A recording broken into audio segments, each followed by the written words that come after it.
فردوس عاشق کی 9 زندگیاں۔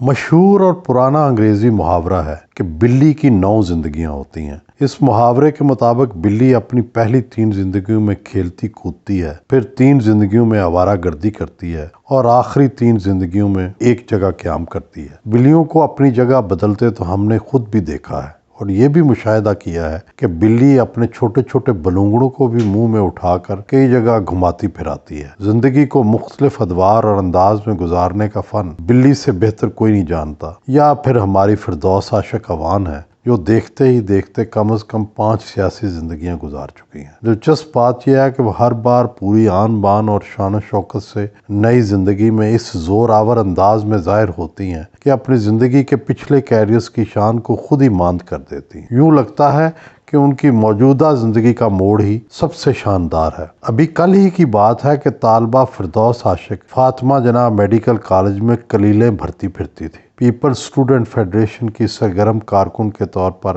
مخالفوں کے جلسے الٹا دیا کرتی تھی۔ پھر ہم نے دیکھا کہ وہ ڈاکٹر بن کر ایک فلاحی انجمن چلانے لگی۔ پھر دیکھتے ہی دیکھتے وہ مسلم لیگ کاف کی خواتین کے لیے مخصوص نشست پر نامزد ہو گئیں۔ قومی اسمبلی میں گئیں تو اپنے ہی حلقے سے تعلق رکھنے والے چودھری امیر حسین سے میچ ڈال لیا۔ اگلے انتخابات سے پہلے پیپلز پارٹی میں لینڈ کیا، چودھری امیر حسین کے مقابلے میں پیپلز پارٹی کا ٹکٹ لیا اور الیکشن جیت کر ایک بڑا مارکہ سر کر لیا۔ قسمت نے بھی یاوری کی اور وفاقی وزیر اطلاعات و نشریات کا قلمدان ان کے حصے میں آ گیا۔ پیپلز پارٹی کا سورج غروب ہوا تو ڈاکٹر فردوس عاشق نے پی ٹی آئی کے ساتھ زندگی کا نیا سفر شروع کر دیا۔ پی ٹی آئی کا ٹکٹ لینے میں تو کامیاب ہو گئیں، مگر اس بار مد مقابل وریو خاندان تھا، سو ہار گئیں۔ مگر انہوں نے ہار کو دل پر نہیں لگایا، بلکہ اپنی ہار کو جیت بنانے کے لیے کمر کس لی۔ انتھک اور محنتی تو وہ ہیں، سو بنی گالا کے راستے وفاقی مشیر اطلاعات بن کر چمکنے لگی۔ حاسدوں کو پسند نہ آئیں، چاند گہنانے لگا اور پھر ایک دن ان کی چھٹی کروا کر شبلی فراز کو ان کی گدی پر بٹھا دیا گیا۔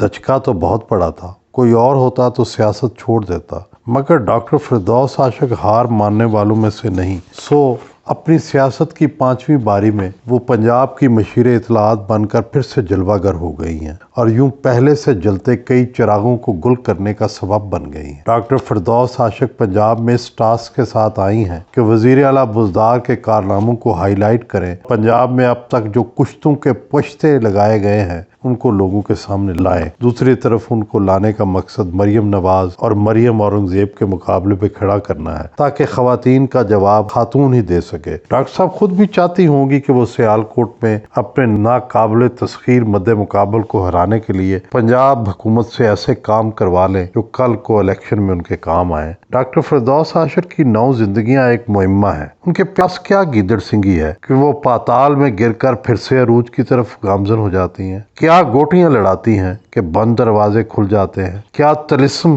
یا جادو ہے کہ وہ چلا کاٹ کر ایسی پھونک مارتی ہے کہ پھر سے اقتدار کی دیوی ان پر مہربان ہو جاتی ہے؟ وفاقی مشیر اطلاعات کے طور پر فارغ ہوئی تو چپ سادھ لی، مگر کہیں نہ کہیں سے خبر ملتی رہی کہ وہ گھر نہیں بیٹھی، اندر ہی اندر سے زمین دوز راستہ بنا رہی ہیں۔ اور واقعی ایسا ہوا کہ ایک بار پھر وہ تام جھام سے پنجاب کی وزارت اطلاعات کو سنبھال چکی ہیں۔ کہنے والے اب بھی کہہ رہے ہیں کہ اس بار بھی راستہ بنی گالا سے ہی نکلا ہے۔ ڈاکٹر فردوس عاشق کے دوبارہ سے ان ہونے سے حکومت اور اپوزیشن کی محاذ آرائی کم ہوگی نہ زیادہ۔ ڈاکٹر فردوس ٹی وی سکرینوں پر شاید زیادہ ٹائم لے لیں کیونکہ وہ تعلقات بنا کے رکھنے کا فن جانتی ہیں، لیکن انہیں وہی وقت ملے گا جو پہلے فیاض چوہان یا شہباز گل کو مل رہا تھا۔ اپوزیشن اپنا ٹائم تو پورا لے گی، حکومت کا ٹائم 3 ترجمانوں میں تقسیم ہوگا۔ دیکھنا یہ ہوگا کہ آپس کے مقابلے میں آگے کون رہتا ہے۔ اس سے حسن اتفاق کہیے یا ستم ظریفی کہ ادھر ڈاکٹر فردوس عاشق نے اپنی سیاسی زندگی کا 5واں دور شروع کیا ہے اور ادھر ایک زمانے میں ان کی کاف لیگی کلیگ MNA کشمالہ طارق نے دوسری شادی کر کے اپنی زندگی کا نیا سفر شروع کیا ہے۔ کشمالہ اور فردوس عاشق میں سب اچھا نہیں رہا۔ ایک بار تو ٹاک شو میں بات تو میں سے آگے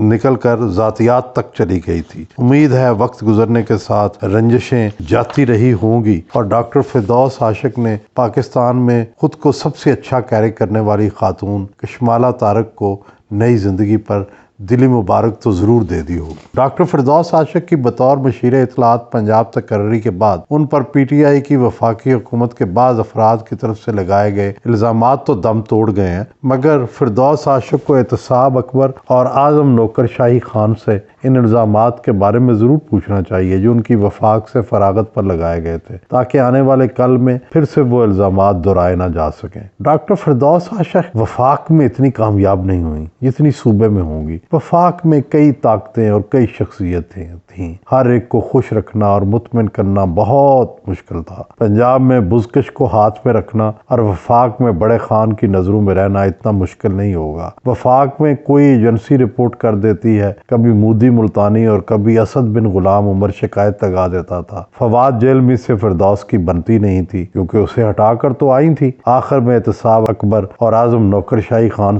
سے تو باقاعدہ دو بدو لڑائی ہو گئی تھی۔ مسئلہ یہ ہے کہ فیاض چوہان بھی تقریر و بیان میں اس فیاضی سے کام لیتے رہے کہ وزیر اعلیٰ کو بہت ہی بڑا کامیاب اور لائق ثابت کر چکے ہیں۔ ڈاکٹر فردوس وزیر اعلیٰ بزکش کو کیسے اس رتبے سے آگے لے کر جائیں گے، یہ ایک بڑا چیلنج ہوگا۔ سیاست اور صحافت دونوں کا چولی دامن کا ساتھ ہے۔ ڈاکٹر فردوس عاشق کا سارا سیاسی کیریئر ہماری آنکھوں کے سامنے ہی بنتا سنورتا اور بگڑتا رہا ہے۔ اتنے برسوں کے انٹریکشن کے بعد یہ بھی اندازہ ہے کہ وہ کھلے دل اور کھلے ذہن کی مالکہ ہیں، اس لیے ان پر کالم کے کالم باندھے جاتے ہیں اور وہ بھی ہلکی مسکراہٹ کے ساتھ انہیں پڑھ کر ہوا میں اڑا دیتی ہیں۔ ان میں لوگوں کو ساتھ لے کر چلنے اور چلانے کی خوبی بدرجہ اتم موجود ہے۔ آخر میں ہلکے پھلکے انداز میں یہ کہنا بھی بے جا نہ ہوگا، جس مہارت سے ڈاکٹر فردوس عاشق نے اوپر تلے آپ 5 نئے سیاسی کیریئر بنائے ہیں اور 5 نئے سیاسی جنم لیے ہیں، امید ہے اگلی حکومت جو بھی ہوگی ڈاکٹر فردوس عاشق اس کا بھی حصہ ہوں گی اور اس کے لیے وہ اپنا